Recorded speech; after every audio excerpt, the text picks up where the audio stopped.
अस्सलामुअलैकुम। Straight talk में खुश आमदीद। आपके साथ मैं हूँ आयशा बख्श। पाकिस्तान में मुजव्वज़ा 27वीं आइनी तरमीम के तहत एक नई विफाकी आइनी अदालत के क़याम की तजवीज़ मुल्क के अदालती और आइनी निज़ाम में एक बुनियादी तब्दीली के तौर पर देखी जा रही है।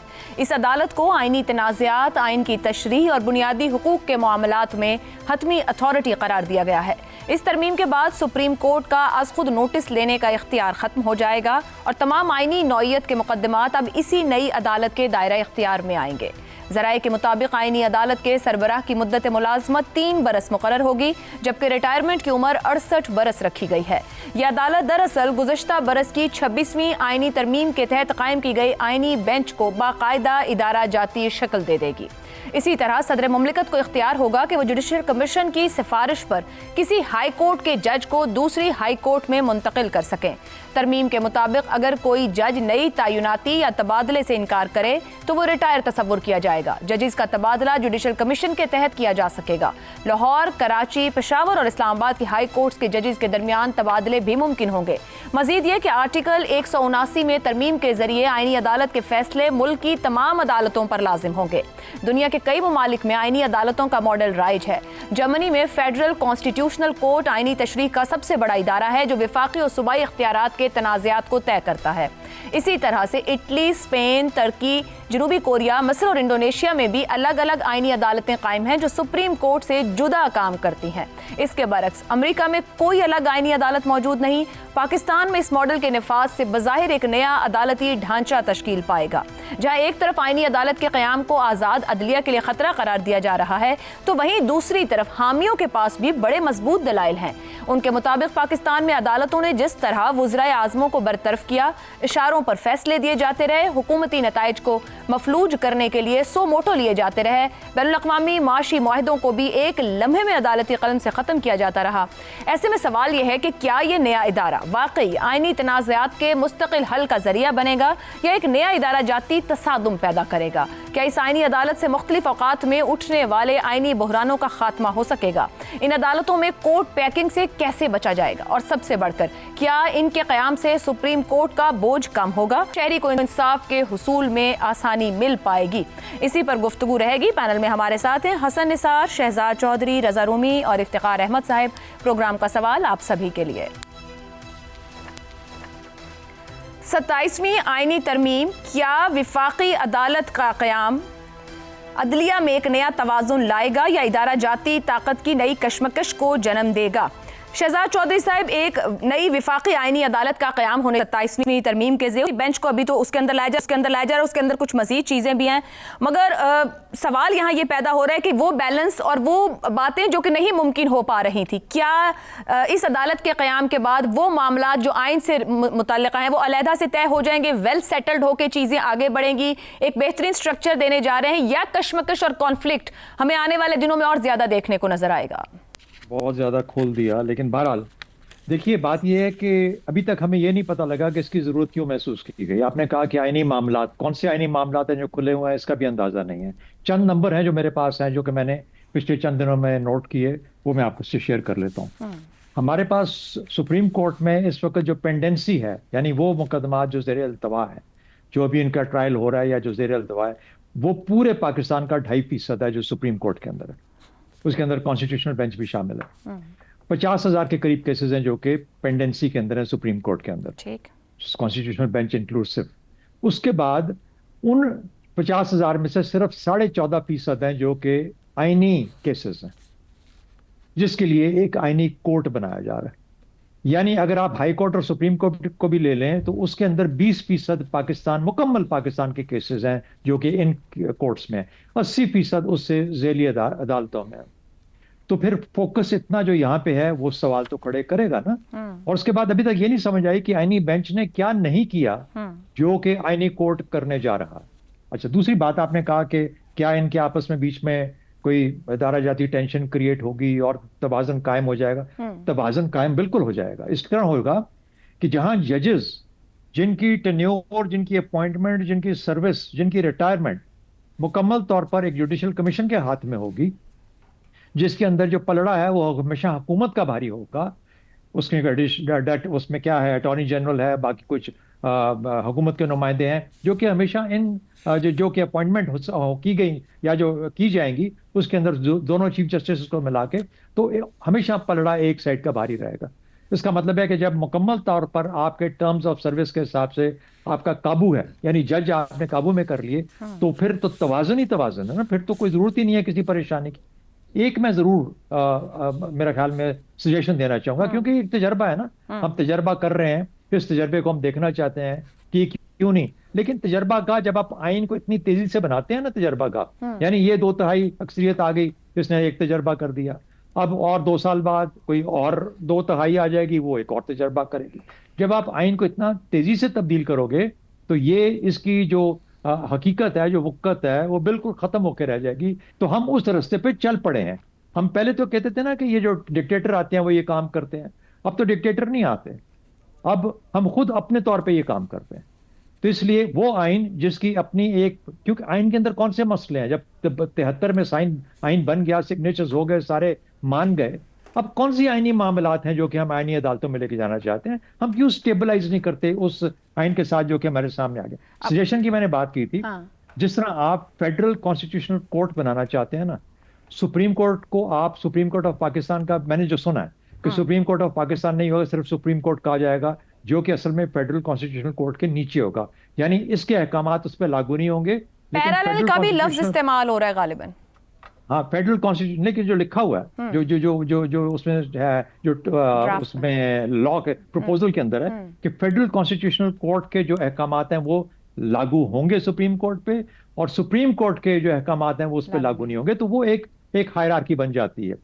तो मेरा अपना सजेशन ये है इन लोगों को कि बिल्कुल क्लैरिटी आ जाए। फेडरल कॉन्स्टिट्यूशनल कोर्ट आप जरूर बनाइए, बना लिया, आपने तजर्बा करना चाहते हैं। नीचे वाले कोर्ट को, जिसको सुप्रीम कोर्ट आप कहना चाहते हैं, उसका नाम खत्म कर दें सुप्रीम कोर्ट, उसको फेडरल एपेलेट कोर्ट कर दें, कि सिर्फ अपीलें तुम्हारे पास आया करेंगी क्रिमिनल केसेस की, या बाकी जो सिविल टाइप शायद कोई इस लेवल के होते हैं जो कि वहां तक जाने चाहिए, उसको फेडरल एपेलेट कोर्ट कर दें। तो फिर कोई ना कोई इज्जत दोनों साइड की बनी रहेगी। जो आपस में जो टेंशन है, जो तवाज़ुन का हम जिक्र करते हैं, ये चीजें अपने खुद ब खुद ही Aahista Aahista over time resolve हो जाएंगी अपने मामलात, अपने फायदे के लिए। और फिर जब हम वो देखेंगे तो फिर समझ नहीं आएगी कि ये आइन का हुलिया जो शुरू में था वो बिगड़ के ऐसा क्यों हो गया, जो कि उस वक्त नजर आएगा। ठीक हो गया। हसन निसार साहब, शहजाद साहब तवाज़ुन की भी बात कर रहे थे एक जाविये से कि वो तो हो ही जाएगा। मैं आपसे ये सवाल पूछूं कि अदालती निज़ाम में इस्लाह होगी या ताकत के मराकज़ असर नौ तरतीब हो रहे हैं इसमें? देखें, बात सुने, आपने मुल्कों का कंपैरिजन किया। एक बात याद रखें, थंब रूल है, इन्नमल अमाल बिन्नियात। जब कानून साजियों और इस तरह की जोड़ तोड़ में सबसे अहम बात होती है नीयत। क्या वो मुल्क और उसके अवाम के लिए सूट करेगा, करता है? नहीं। मैं अगर कुछ करता हूँ तो मेरा मोटिव मैटर करेगा, चीज़ें सेकेंडरी होती हैं। अच्छा, आपके सवाल में 2 लफ्ज़ बड़े इंपॉर्टेंट हैं, नया कानून, नया तवाज़ुन और अदारा जाती ताकत की नई कशमकश। तो बीबी एक सादी सी बात है, 78 साल में तो कभी कोई तवाज़ुन मैंने इस मुल्क में देखा नहीं। मेरी होश से पहले कभी रहा हो तो मैं तारीख में पढ़ा नहीं। अच्छा, रह गया नई कशमकश को, तो कशमकश भी मैंने कभी इस मुल्क में ख़त्म होते देखी नहीं। निफाज इस्लाम से लेके तो एशिया सुर्ख है, एशिया कभी सब्ज़ है और निकला पीला है, ये बस छोड़ो। और अगर मैं गलत कह रहा हूँ तो दोस्त मेरी तस्सीह फरमा दें, ताकि मुझे ममनून और पुरसुकून होने का मौका मिले। मेरी हकीकत पसंदी या मेरी यासियत पसंदी मुझे बताती है कि मुस्तकबिल में भी इन दोनों चीज़ों का कोई इम्कान नहीं। चूँकि हमने वो अल्लामा इकबाल दी उदी और तक वो गल समझ नहीं आई। कौम को एक चीज़ पसंद है, अजलाफ को भी अशराफ को भी। वो क्या पसंद है? एक शेर उसका, उलटना पलटना पलट कर झपटना, लहू गर्म रखने का है एक बहाना। लहू गर्म है, बाकी सब कुछ ठंडा है, और ये यूं ही चलेगा। तो आपकी गुफ्तगू ये कह रही है कि आपको तवाज़ुन दिखता नहीं है और कशमकश खत्म नहीं होती है, सूरत हाल कुछ हाँ। जी। एक साल बता दो मुझे, इस मुल्क में कभी सुकून का देखा है किसी ने? तवाज़ुन, ग्रेस, सर वो कुछ ना कुछ के पास तो Selflessness, ममनून और पुरसुकून होते ही होंगे मामलात, ज्यादों के पास नहीं होते होंगे। मेजॉरिटी की बात कर रहा हूँ भाई, Okay. मैं तो इस मुल्क की आबादी की बात कर रहा हूँ। ठीक हो गया है। गमे बाजियां दी गल कर रहे हैं। चले नहीं, बहरहाल सेनेट ने तो मंजूर कर ली है, किसी को सुकून है या नहीं है या तवाज़ुन है। माशाल्लाह। अच्छा जी। रज़ा रूमी साहब, मैं आपकी जानिब आऊँ। क्या पाकिस्तान की सियासी तारीख में पहली बार आइन की तशरीह को इंतजामी असर से आज़ाद किया जा रहा है या उसके ताबे? क्योंकि बहुत से खदशात का इजहार किया जा रहा है, आइनी अदालत के जजेस की मुद्दत मुलाजमत है, तकर्री के खतरे की बात की जा रही है, तो वाकई अदलिया इंतजामिया के ताबे होने जा रही है या आज़ाद? ये बहुत मुश्किल सवाल है आयशा। उसकी वजह ये है कि अगरचे एक अलग से आईनी मामलात के लिए एक कोर्ट होगी, लेकिन उसकी जो तैनाती है और जो ड्राफ्ट मैंने देखा था, अभी मुझे नहीं पता सेनेट में उसमें कितनी तब्दीली हुई है, कि उसकी जो अपॉइंटमेंट है चीफ जस्टिस की, वो एग्जीक्यूटिव कर रहे हैं। ऐसे आपको याद है कि माजी में अदलिया ने जो जजेस की अपॉइंटमेंट थी वो काफी हद तक अपने हाथ में ले ली थी अल जिहाद ट्रस्ट केस में, जी बिल्कुल। और उसके बाद, और इस तरह से जो नॉमिनेशंस हैं उस कोर्ट में, उसमें अब एग्जीक्यूटिव का और पार्लियामेंट का रोल ज्यादा आ गया है। दर हकीकत ये पेंडुलम जो है ये इतना एक साइड पर चला गया था कि गालिबन वो उसके रिएक्शन में या रिजल्ट में अब ये जो एग्जीक्यूटिव है और पार्लियामेंट है उन्होंने कुछ इख्तियारात वापस ले लिए हैं अदलिया के ऊपर, और ये अब पेंडुलम लगता है कि बिल्कुल दूसरी साइड पर स्विंग कर जाएगा। दोनों ही तरीकों से मसाइल बने थे और बनेंगे। अभी तक हमें ये नहीं मालूम ये आईनी बेंच भी जो बना था और अब आईनी कोर्ट की जो जरूरत महसूस की जा रही है, ये बात दुरुस्त है कि बहुत से ममालिक में ये मौजूद है और एज एन इंस्टीट्यूशन इसमें कोई कबाहत भी नहीं है, लेकिन यहाँ पर दो तीन मसाइल आ रहे हैं। एक तो परसेप्शन का मसला है। परसेप्शन जो एक आम तौर पर है इस वक्त वकला में और बहुत से आज़ादाना ख्यालात रखने वाले माहिरीन के, उनका ये कहना है कि ये आईनी कोर्ट जो है ये दर हकीकत इसके पीछे अदलिया को अपने ताबे करना है वाली बात है। अब किस हद तक ये बात दुरुस्त है या नहीं है, मैं इसके ऊपर कोई हतमी फैसला नहीं दे सकता। उसकी वजह यह है कि जब पहले अदलिया कौन सी आज़ाद थी या कौन से कोई बेहतरीन ऐसे फैसले वो कर रही थी, तो इसलिए अगर तो कोई बहुत ही अच्छे, क्योंकि अगर आप देख लीजिए पिछले 10-12 साल में ही देख लीजिए तो जो कुछ हुआ है उसकी मुझे नहीं मालूम कि लोग उसका कैसे दिफा कर पा रहे हैं, बल्कि कोई भी दिफा नहीं कर पा रहा। अब सवाल ये पैदा होता है कि ये जो निज़ाम है इसमें कैसे मजीद तब्दीली लाई जाए।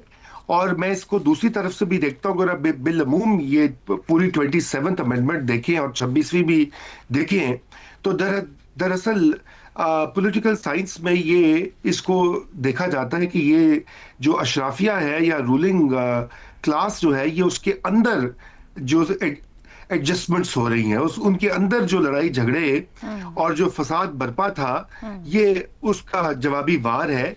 मुझे इस बात का अफसोस है कि इसमें अवाम के लिए क्या है, क्योंकि अगर आप अवाम के मसाइल देखें तो सबसे जो इंसाफ की फराहमी का जो मसला है वो तो लोअर कोर्ट्स में ज्यादा है, और पेंडेंसी जो है लोअर कोर्ट्स और हाई कोर्ट्स में, उसकी तरफ तवज्जो देने की जरूरत है। इस्लाहात अगर करनी भी है तो फिर तो आप नहीं समझते सुप्रीम कोर्ट पर दबाव कम होगा तो वहां भी अंदर रीस्ट्रक्चरिंग हो सकती है, आम शहरी तक इंसाफ होगा, प्रोसेस तेज हो जाएगा। पिछले कम से कम दहाई से तो हम देख रहे हैं तमाम सियासी मामलात भी लैंड कर जाते थे, आईनी मामलात भी खड़े हैं, सियासत भी रीशेप हो रही है, चीजें और रीशेप हो रही, तो वो सब चीजें निकल नहीं जाएंगी तो अवाम आगे नहीं आ जाएगी कम से कम उस एंड पर। किसी हद तक ये जरूर है कि सुप्रीम कोर्ट का एक नए इस अरेंजमेंट के बाद शायद वो सिविल और क्रिमिनल मैटर्स के ऊपर ज्यादा सूरत से फैसले कर पाए, लेकिन ये भी अभी देखना बाकी है कि किस हद तक वो होगा। हमारे यहाँ बहुत सारे मसाइल जो हैं वो केस मैनेजमेंट और जिस तरह अदालतों का इंतजाम और इंसराम चलता है उनसे लिंक्ड है। उसमें कोई बड़ी आईनी तरमीम की जरूरत नहीं है। सच्ची बात तो ये है, आईनी तरमीम की जरूरत यहाँ पर ये आ रही है कि पिछले कई सालों से सुप्रीम कोर्ट ऑफ पाकिस्तान की आर्बिट्ररी एक फैसले जो थे और उनका एक सियासी केसेस में जो एक रंग या एक पोजीशन वो ले लेते थे, उससे मसाइल आ रहे थे। और इस वक्त मौजूदा जो निज़ाम है उसके लिए भी दुश्वारियां जो हैं वो पैदा की जा रही थी, और ये उसका जवाब है। मैं समझता हूँ कि इसके ऊपर बाकायदा डिबेट होनी चाहिए थी। बहरहाल अब पार्लियामेंट साइलेंट तो कर दिया है, उम्मीद करते कौमी असेंबली में कोई इसके ऊपर सही डिबेट हो जाएगी। बहरहाल फैसले तो हुए नजर आ रहे हैं और अभी हम अगले हिस्से में बात भी करेंगे अपोजिशन के किरदार की। मगर इफ्तिखार साहब, ये जो ऊपर गुफ्तगू हुई तवाजुन की तलाश है, माजी के कुछ हालिया माजी की भी बात कर ली जाए, फैसले जो हैं सियासी तौर पर रहे, ये जो पोजीशंस रहीं, आप क्या समझते हैं आज जिस चीज़ की तलाश थी, अगर माजी के फैसले के अदालती इस्लाहात की ज़रूरत थी, इसलिए अदालती इस्लाहात ये सामने आ रही हैं, आईनी ताकत के मरकज़ को बदलने की ख्वाहिश थी, आपके लिए टाइमिंग कितनी अहम है इस पूरी सिचुएशन में? देखिए, बात यह है कि बुनियादी तौर पे कॉन्स्टिट्यूशन में जो चीज़ें लिखी थी उनमें जब तरमीम करने लगे थे तो आपको जुडिशल सिस्टम पूरे के बारे में फिर बात करनी चाहिए थी। महज एक अदालत की बात ना करते, आप जुडिशल रिफॉर्म्स की बात करते तो ज़्यादा बेहतर होता, क्योंकि ये बात बार बार हम कहते हैं कि जो इंसाफ का तकाजा है वो शुरू होता है जज से, सिविल जज से, मजिस्ट्रेट से, वहाँ पे कोई बेहतरी के इम्कानात नहीं है। अब हुआ क्या, सुप्रीम कोर्ट के ने कुछ ऐसे फैसले किए जिसमें महसूस किया गया कि वो ये तरफा हैं और वो इंसाफ पर मबनी नहीं है। वो पर्सनल स्पेसिफिक फैसले करने लग गई। उनको ए पसंद आता था तो उसको शाबाश देते, बी पसंद आता तो कहते इसको ले जाओ। ये इसकी ज़िम्मेदारी मैं समझता हूँ जो आज बहस यहाँ तक पहुँची है, इसकी ज़िम्मेदार सुप्रीम कोर्ट के अंदर वो काबिल एहतराम जज हजरात हैं जिन्होंने फोर्स कर दिया पार्लियामेंट के लोगों को कि अपनी पार्लियामेंट को बचाने के लिए वो कोई और तरीक़ाकार अख्तियार करें। फिर उन्होंने सोचा कि इसके लिए बैलेंस तभी बनता है कि सियासी मामलात बजाय सुप्रीम कोर्ट में जाएं, इसके लिए एक अदालत बना दीजिए। ये है बुनियादी वजह, क्योंकि आप देख लें पिछले जितने भी फैसले हुए हैं सुप्रीम कोर्ट में वो एक तरफा है। इफ्तिखार साहब, एक सवाल यहाँ पर है, अब जाहिर बात है ये कोर्ट आईनी मामला देखेगी तो ये एक बड़ी कोर्ट हो गई ना, ज्यादा ऊपर की कोर्ट हो गई, एक आम लेमैन की उसमें समझा जाए तो मामला तो वहां जाके क्या उस कॉन्फ्लिक्ट से बाहर हो जाएंगे जो इस कॉन्फ्लिक्ट का शिकार वो सुप्रीम कोर्ट में हो रहे हैं? बिल्कुल बिल्कुल कॉन्फ्लिक्ट के, क्योंकि इसमें चारों सूबों के बंदों की नुमाइंदगी होगी। सुप्रीम कोर्ट में भी होती थी, इस तरह सच नहीं है ना, इसमें होगी। और फिर सुप्रीम कोर्ट का देखिए, मैं इसमें अदालतों का एहतराम करता हूँ, मैं बहस नहीं करना चाहता कि ऐसा क्यों हुआ। मगर अगर किसी को कहा जाए कि इसके आने वाले तमाम मुकदमात में भी ज़मानत दे दी जाए, ये कहा जाए कि इसके लिए गाड़ी मंगवाई जाए और इसको एक जगह पर रखा जाए, इसके खाने का भी एहतमाम किया जाए, और उसके लिए कहा जाए कि इसके लिए रजिस्टर भी जो हाजिरी का है वो बाहर भेज दो, वहीं पे दस्तखत कर दे, तो ऐसी जो चीज़ें आपने देखी हैं, ठीक है, आपको आपकी आंखें बंद अगर सारों की हो जाए तो मैं तो कुछ नहीं कर सकता। तो खैर साहब, एक ऊपर रजा साहब ने सवाल किया, जिहाद ट्रस्ट केस से पहले की बात की जाए तो भी जिस तरीके से मामला चले अदलिया में, अगर उसके बाद की बात की जाए जो आप यहाँ से आगे हमें तवाज़ुन नजर आएगा? Thank you very much. जब पार्लियामेंट ने फैसला कर दिया था कि जो अपॉइंटमेंट के मामले में, तो बगावत की किसने की? जजेस ने। उन्होंने नहीं माना, उन्होंने कहा हम पार्लियामेंट के फैसले को नहीं मानते। पार्लियामेंट को दबाव में लाके उन्होंने उस फैसले में तब्दीली करवाई। तो पार्लियामेंट को ये एहसास हो रहा था कि ये तो फिर एक मसला है कि अगर 17, 18, 19 लोग बैठ के ये फैसले इस किस्म के करेंगे तो फिर पार्लियामेंट कैसे चलेगी। मसला आपने खुद ही कहा अपने एंट्रो में, यानी 184(3) का एक्सरसाइज की गई कि एक ट्रेन का रास्ता बनाना है। 184(3) के तहत इस एक्सरसाइज करते हुए इख्तियार उस रेल के जो रास्ता है उसको महीनों सालों पेंडिंग कर दिया गया। और ये तो नहीं ना कि 184(3) इन मकासद के लिए इस्तेमाल किया जाता। तो ये बातें थी। मैं ये समझता हूँ कि आपका सवाल जो है अदालती ताकत की नई कशमकश को जन्म देगा, बिल्कुल देगा, बिल्कुल देगा, लेकिन वक्त के साथ साथ इसमें तवाज़न पैदा हो जाएगा, क्योंकि लोग अमल देखेंगे कि अमल क्या है। लोग अमल पे तबसरा करेंगे, जैसा मैं एक अमल पे तबसरा कर रहा हूँ कि 184(3) के तहत कहा गया कि भाई चुबुर्जी के करीब से ट्रेन नहीं गुजर सकती कि अगर चुबुर्जी की बिल्डिंग गिर जाएगी, और फिर साल के बाद फैसला हुआ कि नहीं गिरेगी।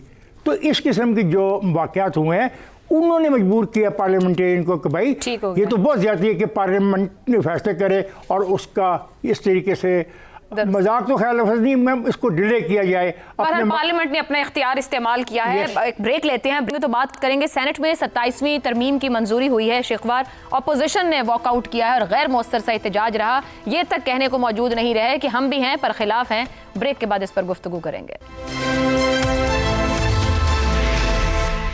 प्रोग्राम में एक बार फिर खुश आमदीद। सेनेट से 27वीं तरमीम की शिकवार मंजूरी के दौरान पाकिस्तान तहरीक इंसाफ और अपोजिशन की दूसरी जमातों की जानिब से एहतजाज करते हुए कुछ देर के लिए ऐवान में शोर शराबा किया गया और फिर अपोजिशन ने इजलास का बायकॉट कर दिया। 27वीं तरमीम से मुत्तफिक होना या इससे इख्तिलाफ करना हर सियासी जमात का जमहूरी हक है, मगर सवाल यह है कि इस तरह के एहतजाज से कि अपोजिशन जमातें हुकूमत को 27वीं तरमीम करने से रोक पाती। कोई शक नहीं कि 26वीं तरमीम की तरह हुकूमत ने 27वीं तरमीम के लिए भी बहुत जल्दबाजी से मंजूरी दी, मगर दूसरी तरफ अपोजिशन का रवैया कैसा रहा। 27वीं तरमीम के लिए अपोजिशन की सबसे बड़ी जमात PTI के अरकान ने न पार्लियामान में होने वाले इजलासों में शिरकत की और न ही मुश्तरका पार्लियामानी कमेटीज में।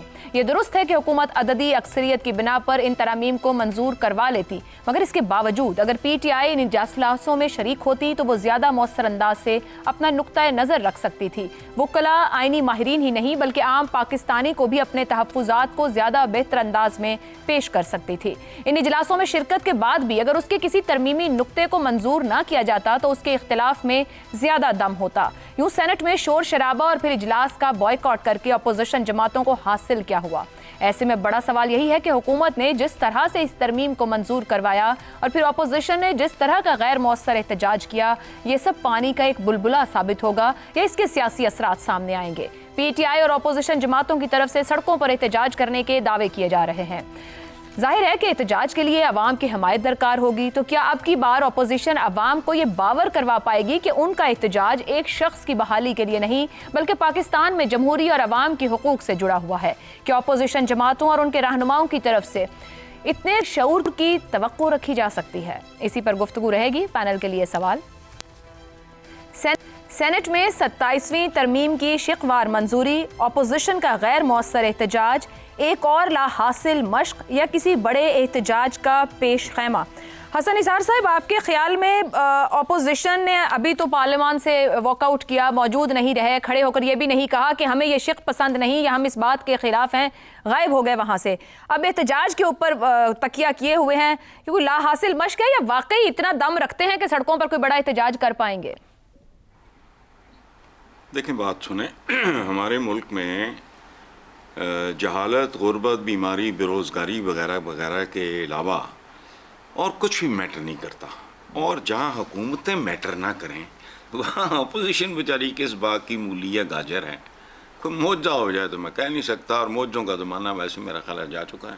बाकी मुझे नहीं पता। मतलब इतनी बड़ी अपोजिशन सर, कम से कम खड़े होकर ये तो कह सकते हैं कि हम इसके खिलाफ हैं, अपने मौजूद होने का तो इजहार करें, कम से कम मौजूद तो हो उस जगह पर। पार्लियामेंटेरियंस है ना वो नहीं मौजूद, तो आपको भी पता है, आपने अभी कहा है सबसे बड़ी जमात, मौजूदगी का एहसास नहीं है। अगर आपको है तो रेडी वाले को भी है। सर ओपन फ्लोर देके चले गए ना, जरा आगे जाके फर्क। आपने जहां अगर 2-2.5 घंटे लगाने हो तो आप आधे घंटे में पास करें। और भैया मैं टर्मिनोलॉजी है उसके गिर्द हम लड़ते रहते हैं, उसको मैंने अपना जवाब दे दिया। ठीक हो गया। इफ्तिखार साहब, ये बाइकॉट जो था जमहूरी एहतजाज है, उन्होंने जैसा भी किया, शोर शराबा या जो भी रहा, आपके ख्याल में किसी बड़े एहतजाज की तरफ जाएंगे? बेअसर अलामती रद्द-ए-अमल दे दिया, बस बात आई गई होगी, अपोजिशन का किरदार इतना ही था इस जमहूरियत में, इस पार्लियामान में? उनका किरदार इससे ज़्यादा था। हर एक शक के ऊपर वो डिबेट करते और तजवीज़ पेश करते और साबित करते कि जो शक है ये हुकूमती बदनीति पर मुश्तमिल है। ये तो उनको मौका दिया गया था ना। आज उन्होंने तकारीर की हैं, आप ये ना कहें कि उन्होंने तकारीर नहीं की, लेकिन उनकी तकारीर में ये जो बिल था उनके सामने, इसकी जो क्लासेस थी वो नहीं ज़ेर बहस आई। शख्सियात पे बात होती रही, अपनी पार्टी पर होने वाले जुल्म पर बात होती रही और अपने पार्टी के बानी के बारे में बात होती रही। ये बिल तो उनके पास था और उनको तकरीरें करने का मौका दिया और कोई एहसान नहीं किया स्पीकर ने उनको मौका दे के, ये उनका हक था। लेकिन आप वाली बात में हैरान रह गया कि किसी भी मामले में कोई संजीदा रवैया नहीं इख्तियार किया गया, कि कोई अमेंडमेंट पेश कर दी जाती और स्पीकर को कहना पड़ता कि मुझे 64 वोट हक में मिले हैं लेकिन 3 वोटों की जो अमेंडमेंट थी मैं उसको खारिज कर रहा हूँ। ऐसी सिचुएशन आने नहीं दी। देखिए ऐसे पार्लियामेंट नहीं चलती, ना पार्लियामेंट जमहूरी चलती है।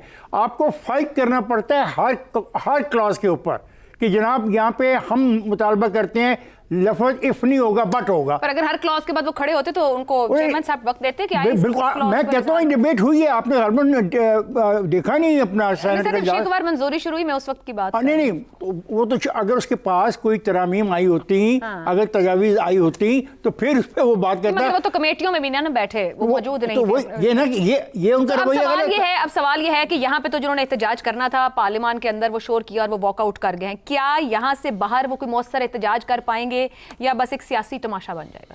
मैं लफ्ज़ तमाशा नहीं इस्तेमाल करूँगा एक सियासी पार्टी के बारे में, लेकिन कोई मौसर एहतजाज नहीं होगा। और सर हुकूमत की तरफ से भी समझते कोई जल्दबाजी की गई, ये मंजूरी जिस तरीके से जिस तेज़ी से हुई है, या सब कुछ इतना स्मूथ सेलिंग थी कि ज़रूरत ही नहीं थी इससे ज़्यादा इंतजार करने की? आपका ख्याल है कि 2-3 महीने के बाद पेश करते? नहीं मैं ये नहीं कह रही, वही था ना कि सामने आए, डिबेट हो, ओपन डिबेट हो। मैं कह रहा हूँ सर डिबेट हुई, आपने सुबह का सेशन देखा नहीं? बिल्कुल देखा है सर। बहुत लंबी बातें हुई, बहुत लंबी डिबेट हुई, झगड़ा भी एक जगह पे हो गया, फिर स्पीकर को मदाखलत करनी पड़ी हुई। लेकिन वो जो बहस हुई वो बहस थी ज़ातियात के हवाले से, वो बहस थी अपने पर होने वाले जुल्म के हवाले से, वो बहस थी बानी की रिहाई के हवाले से। उसमें ये जो बिल उनके सामने था उसमें नहीं कहा गया कि भाई इस बिल की फलानी क्लास के अंदर ये तब्दीली हम चाहते हैं। ठीक हो गया जी, एक ब्रेक लेते हैं, तो शहजाद साहब और रजा साहब की राय आपके सामने रखेंगे। प्रोग्राम के आखिरी हिस्से में एक बार फिर खुशामदीद। शहजाद साहब, सेनेट में शिकवार मंजूरी हो गई तरमीम की, अपोजिशन का गैर मौसर एहतजाज रहा, क्या वो यही कर सकते थे और उनके इख्तियार में इतना ही था, या आप समझते हैं कि अब की बार वो सड़क पे जाके एहतजाज करने की और इकट्ठे होने की बात कर रहे हैं, अवाम साथ होगी और वो ये बावर कराएंगे कि हम आपके लिए निकले हैं, ना कि एक शख्स की रिहाई या उसके मामले के लिए? आयशा, जो 18वीं तरमीम थी ना वो नॉन पार्टिसन थी, यानी तमाम पार्टियां उसकी हिस्सेदार थीं, सब शामिल थीं, और वो एक वाइडली एक्सेप्टेड तरमीम थी। बेशक उसमें बहुत सारे झोल थे और हमने उसके ऊपर बहुत कमेंट्री की और बाकी लोगों ने गलतियां भी निकाली वगैरह वगैरह, लेकिन जो इज्तिमाई दानिश थी उस वक्त पार्लियामेंट की, उसने कहा कि 18वीं तरमीम जिस शक्ल में इतने काम के बाद सामने आई है ये अब काबिल कबूल है, तो कम अज कम इसको नॉन पार्टिसन, यानी सब ने उसकी ओनरशिप ली। ये जो तरमीम है जिसके अंदर के 64 का नंबर चाहिए सेनेट के अंदर, वो 64 के नंबर के सेनेट के साथ वो पास हो गई। वहां से जो बाकी लोग हैं उनका वोट काउंट ही नहीं हुआ या नहीं किया, वो चले गए, छोड़ गए। अगर वो 36 कर भी जाते या 38 कर भी जाते, जितने भी पीछे रह गए थे कर भी जाते, तो क्या फर्क पड़ता? ये तरमीम तो पास हो गई थी ना। सर, 2 वोट वैसे ऑपोजिशन ने दिए हैं, एक जेयूआई से आया और एक पीटीआई के सेनेटर हैं। हाँ, वो एक ही उन्होंने बंदे भी एक ही भेजे थे अपने उस मीटिंग के अंदर। अच्छा, दूसरी बात देखिए, जहां जो पार्लियामेंट 2/3 अक्सरियत के साथ एक मर्द को औरत और औरत को मर्द डिक्लेयर कर सकती हो, यानी चाहे वो एक मिसाल के तौर पे बात की जाती है और उसकी हतमी ताकत के तौर पे बात की जाती है पार्लियामेंट की 2/3 अक्सरियत के साथ, तो फिर वहां पे इज्तिमाई दानिश किस काम की है? इज्तिमाई दानिश तो कोई नंबर। इसीलिए जमहूरियत जो है वो बदकिस्मती से, अगर उसमें नीयत शामिल ना हो, ठीक नीयत शामिल ना हो, अच्छी नीयत शामिल ना हो, तो नंबरों का खेल बन जाता है। दूसरी बात, अब आप कह रहे हैं कि इसके ऊपर कब तक ये जाके, तो कैसे रिएक्शन होना चाहिए, इनका होना चाहिए, उनका होना चाहिए। सबसे पहले तो जो जजेस हैं, अगर उनको ये काबिल कबूल है और एक्सेप्टेड है, उनको एक्सेप्टेबल है, जिनके जो कि स्टेक होल्डर्स हैं इस इंसाफ के निज़ाम के, उसमें जजेस हैं, उसमें वकील हैं, उसमें बार काउंसिल्स हैं, और सब के सब अगर खामोश हैं और वो कहते हैं कि ठीक है जो हो रहा है, तो फिर अवाम को खाम आप आगे लाके उनको मरवाने के लिए हम सामने खड़े कर देते हैं सड़कों के ऊपर। तमाशा तो हम देखना चाहते हैं ना अवाम का।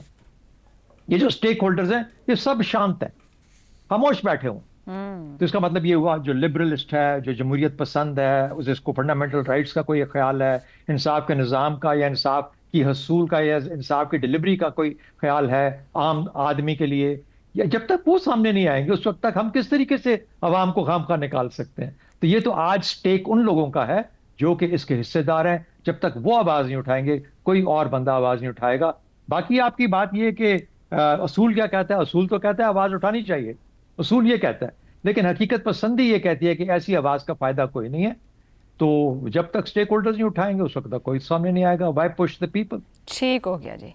रज़ा उमर साहब, शहजाद साहब ने तो आइडियलिज्म और रियलिटी की बात की। आपसे दो सवाल हैं मेरे। एक तो ये फरमाइएगा कि जिस तरीके से अपोजिशन ने आज अपना आईनी सियासी शऊर दिखाया, उनकी इस्तिताअत इसी हद तक की थी। दूसरा आपसे ये हिस्सा है कि आइन और मिसाक़ जमहूरियत के जो अलंबरदार हैं, जिस तरह 26वीं और 27वीं तरमीम पास की, अपोजिशन को तो एक तरफ रखिएगा, क्या पाकिस्तान की सियासी जमहूरी तारीख इन्हें भूल जाएगी? बहुत अहम नुकात हैं और सवालात से ज़्यादा मेरे ख्याल से अलमिया है।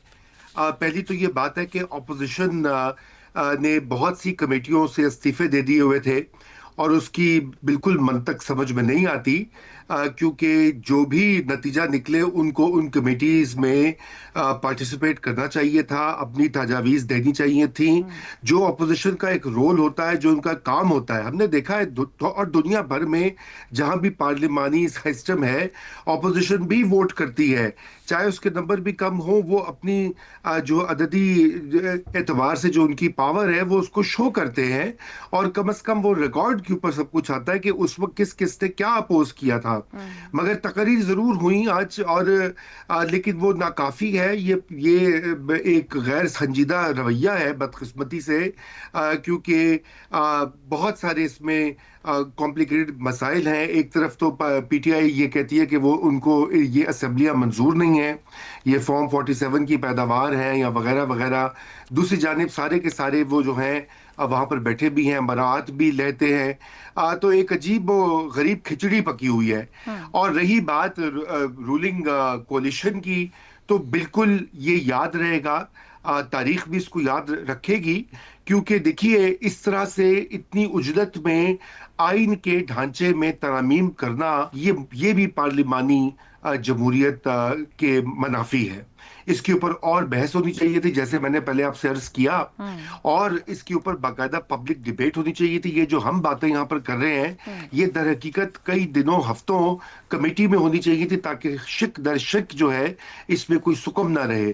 कल को इसी वजह से 26 अमेंडमेंट में जो उजलत में पास की गई थी, उसकी मसाइल की वजह से ही तो ये नई अमेंडमेंट आई है। तो अब क्या ये इसके बाद एक और 28वीं भी आएगी, क्योंकि इसके ऊपर सही तरह से गौर ख़ौस नहीं किया गया या बहुत जल्दी में बहुत बड़े बड़े फैसले किए जा रहे हैं। तो जो हुक्मरान जमाते हैं उनको सोचना चाहिए, उनकी भी अपनी एक तारीख रही है, खुसूसन पाकिस्तान पीपीपी जो है वो तो इस आइन की खालिक अपने आप को, और वो है भी 1973 का जो आइन है वो उसी दौर में बना था, पहला पाकिस्तान का मुतफिका आइन था। अब जिस तरह से उसकी पूरी स्कीम में तब्दीली लाई जा रही है, क्या वाकई पाकिस्तान पीपल्स पार्टी ये समझती है कि ये उनके मंशूर और उनके नजरियात से मुतसादिम नहीं है? ये सवाल है। बिल्कुल शुक्रिया। ये एक बात है कि चार्टर ऑफ डेमोक्रेसी में इस अदालत का जो फैसला है वो चार्टर ऑफ डेमोक्रेसी में पाकिस्तान पीपल्स पार्टी ने किया था या नहीं किया था? इसगार साहब, चार्टर ऑफ डेमोक्रेसी इस वक्त मत छेड़ें, उसमें और भी बहुत कुछ मुआहदे और अहद किए गए हैं जिनके ऊपर वो नहीं थे। मसला अदालत का है, इसलिए मैं पूछ रहा हूँ। एक एंगल है ना ये, लेकिन इसके अलावा और बहुत कुछ कहा गया था, जमातों ने खुद अमल नहीं किया। आज के लिए प्रोग्राम से इतना ही, इजाजत दीजिए, अल्लाह हाफ़िज़।